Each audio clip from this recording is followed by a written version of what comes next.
Hello, everyone. My name is Jessica, and I am a Girl Scout who lives in Carson City, Nevada. I'm working on my Gold Award project, which is all about light pollution and its harmful effects on our ecosystem and health. In this video, I'd like to teach you about the basics of light pollution, how it's harmful, and how you can reduce your own impact. To start off, we will talk about the root cause of light pollution. The root cause of light pollution is unnecessary use of artificial light and a lack of education about light pollution. Poorly designed outdoor lighting, overly bright fixtures, excess use of blue light, and other factors all contribute to light pollution. Since most lights outside are improperly shielded, the light spills into the air instead of just on the ground. One of the most common ways of measuring the dark sky in an area is the Bortle scale. It ranges from 1, meaning an excellent dark sky site, and 9, which is a city sky. There's a website online that allows you to select places and know the Bortle rating. Carson City ranges anywhere from a 4 to a 5, meaning a suburban sky, while Reno ranges anywhere from a 7 to a 9, meaning a city sky. I will link the website down in the description so you can check your own area. There are many things that cause light pollution.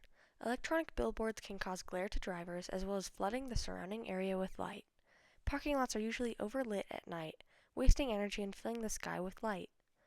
Sports events and stadiums blast light into the night. Factories, cars, streetlights, houses, apartments. All of these give off excess light, polluting the sky until our city skylines look less like a sky and more like this, a haze. And unlike other types of pollution, light pollution receives less public attention, so many people are unaware of the harm it causes.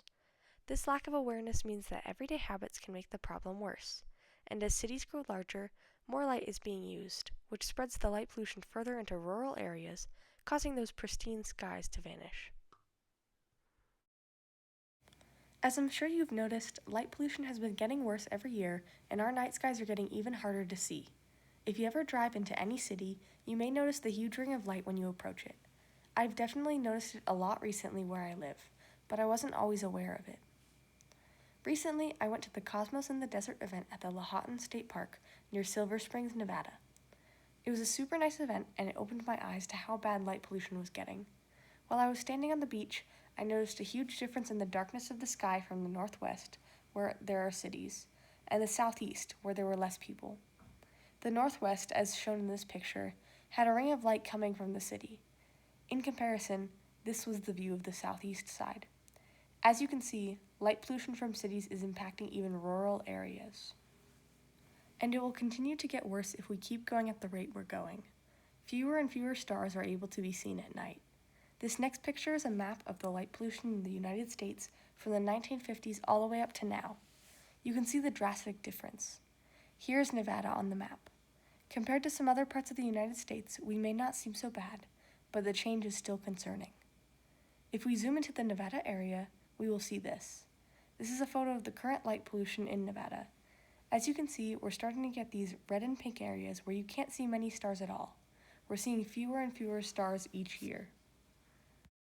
But what would it be like if we could see all the stars at night? Here's a picture of what Los Angeles looks like at night, compared to a picture of what it would look like with no light pollution. Wouldn't it be great if we could see that every night? We should also address a common misconception many people have about light, that more light means more safety. This misconception is part of the reason why light is used so aggressively. However, that is not always the case. Lights can often cause dangerous glare that reduces vision. Take this photo for example. This picture is a normal photo of someone's yard. Take note of the glare here from the light. You may think this light is lighting up the area well, but in reality it's hiding something, and if you don't look close enough, you'll miss the most important part of this picture, the person standing in the gate. As soon as the cameraman covers the light, you'll notice that you can actually see the person standing there. This glare makes it near impossible to see the person who is standing in the path. This shows that safety is not just related to how much light, but instead how the light is used. More light does not necessarily equal more safety, but better use of light means more safety. We have to be smarter with our light to keep ourselves safer. Properly shielding lights will cause less glare and will make sure you can see threats coming. A similar phenomenon you might be aware of is car headlights. When you drive past a car at night and their lights shine directly at you, you might find it hard to see in the dark afterwards. The same thing is happening here. Misplaced and unshielded lights can reduce your night vision, which can be dangerous. Your night vision can take minutes to hours to return back to how it was before.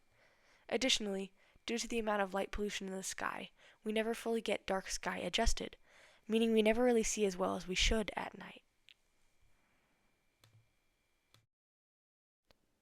Now, let's talk about problems associated with light pollution. Light pollution is linked to health problems, animal problems, and energy waste. Light pollution is linked to health problems such as depression, obesity, diabetes, and cancer. Light pollution also messes with melatonin production, which can cause sleep disorders, which are also linked to depression and weight gain. Melatonin is used to help the body boost its immune system, lower cholesterol, and help the thyroid, ovaries, adrenal glands, and pancreas function. Light pollution messes with your circadian rhythm, which can cause restless sleep. Researchers have even found a link between light pollution and Alzheimer's, though the correlation is complicated. Light pollution also affects your eyes by interfering with their ability to adapt to darkness. Rhodopsin, the photopigment in rod cells in your eyes, is the key to night vision by detecting low levels of light. When exposed to bright light, rhodopsin is broken down, and it needs time in darkness to regenerate. Because of constant sky glow and artificial lighting, this regeneration is limited, leaving the eyes in a state of partial photobleaching.